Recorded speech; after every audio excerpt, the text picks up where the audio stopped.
শেষ কবে শান্ত Jos হ্যাজেলউডকে wicket নিয়ে এতটা আত্মহারা উদযাপনে মারতে দেখেছেন? হয়তো সেই দৃশ্য খুঁজতে একটু সময় লাগবে আপনার।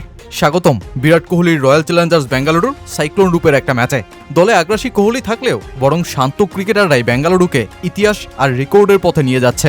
হ্যাজেলউড কিংবা শান্ত স্বভাবের ভুবনেশ্বর কুমারও যখন স্নায়ুচাপ বাড়িয়ে ধর্মশালায় উড়েছেন, তখন আরেক শান্ত প্রকৃতির রজত পাতিদার রীতিমতো চমকেই দিলেন। ব্যাট হাতে ছক্কা বৃষ্টি, 93 রানের একটা বিধ্বংসী ইনিংস, প্রতিপক্ষ গুজরাট বোলারদের পিটিয়ে সব পরিকল্পনা ভেস্তে দেয়া, আর ধর্মশালার পাহাড়ের মতোই আইপিএল ইতিহাসের রেকর্ড রানের লক্ষ্য ছুড়ে দেয়া।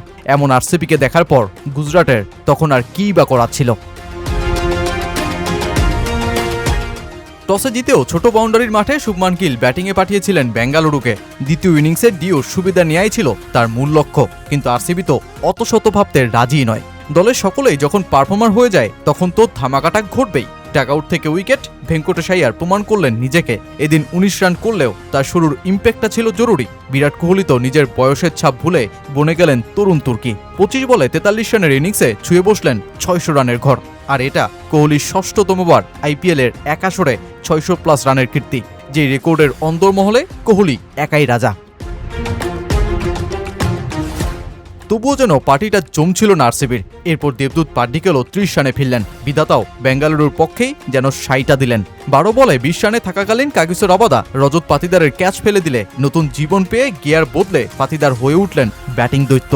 এরপর আর গুজরাটের হেভিওয়েট বোলিং বিভাগকে কোনো সুযোগই দিলেন না। কুলওয়ান্ত খেজরুলিয়ার দুঃস্বপ্নের এক ওভারে 4 ছক্কার বন্যা বইয়ে তোলেন 28 রান। রশিদ খানকেও টানা 3 ছক্কা হাঁকিয়ে বসেন রজত পাতিদার। 21 বলে 50 করা পাতিদারের সামনে যখন সকলেই অসহায়, তখন 9 ছক্কা ও 5টি চারে 33 বলে 93 রানের মহাতাণ্ডবলীলার ইনিংস শেষ করেন তিনি। ততক্ষণে দলের স্কোরবোর্ড ইতিহাস করে বসেছে। লক্ষ্যটা গুজরাটের সামনে 255 রানের, আর সেই রান ও আরসিবির মহাতাণ্ডবলীলা দেখতে দেখতে গুজরাট যেন ব্যাটিংটাই ভুলে বসেছে। বেঙ্গালুরুর বোলারদের সামনে একেবারে নিঃশব্দে পরাজয়ের হাত বাড়িয়ে দিল দলটা। দলের 8 ব্যাটার 2 অঙ্কের সংখ্যাটাই ছুঁতে পারেনি। জস বাটলার যাও একটু ছুটছিলেন, তাকেও হ্যাজেলউড আউট করে এমন আগ্রাসী উদযাপনে মাতেন। আর শেষের রাহুল তেওয়াটিয়ার 68 রানের ইনিংস তৈরি, কিন্তু পরাজয়টা নিশ্চিত গুজরাটকে শেষমেশ 162 রানে গুটিয়ে হারতে হলো 92 রানে।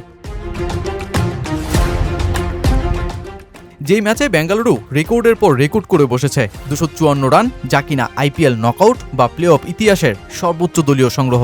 এর আগে যেই রেকর্ডটি ছিল গুজরাট টাইটান্সের 2023 সালে 233 রানের। মজার বিষয় হলো ঠিক 3 বছর পর একই দিনে গুজরাট টাইটান্সের সেই রেকর্ড ভাঙল আরসিবি। তাও এটাই কিনা গুজরাটের বিপক্ষে প্রথম কোনো দলের 250+ স্কোর তৈরির ঘটনা। যেই ম্যাচে বেঙ্গালুরু মোটে 38টি বাউন্ডারি হাঁকিয়েছে, যা কিনা আইপিএলের নকআউট ম্যাচের সর্বোচ্চ। 92 রানের বিশাল ব্যবধানে জয়, যেটা আইপিএলের নকআউট পর্বে দ্বিতীয় বৃহত্তম জয়ের ইতিহাস। সব মিলিয়ে আগ্রাসী কোহলির সাথে শান্ত মেজাজের রজত, ভুবি, হ্যাজেলউডরা মিলে আরসিবিকে তুলে দিল সোজা ফাইনালে, শিরোপার আর 1 বিন্দু দূরত্বে। আরসিবি যখন আহমেদাবাদ জয়ের ছক সাজাতে যাচ্ছে, তখন গুজরাটকে মুল্লানপুরে দ্বিতীয় কোয়ালিফায়ারে এলিমিনেটর বিজয়ীর অপেক্ষায় থাকতে হচ্ছে।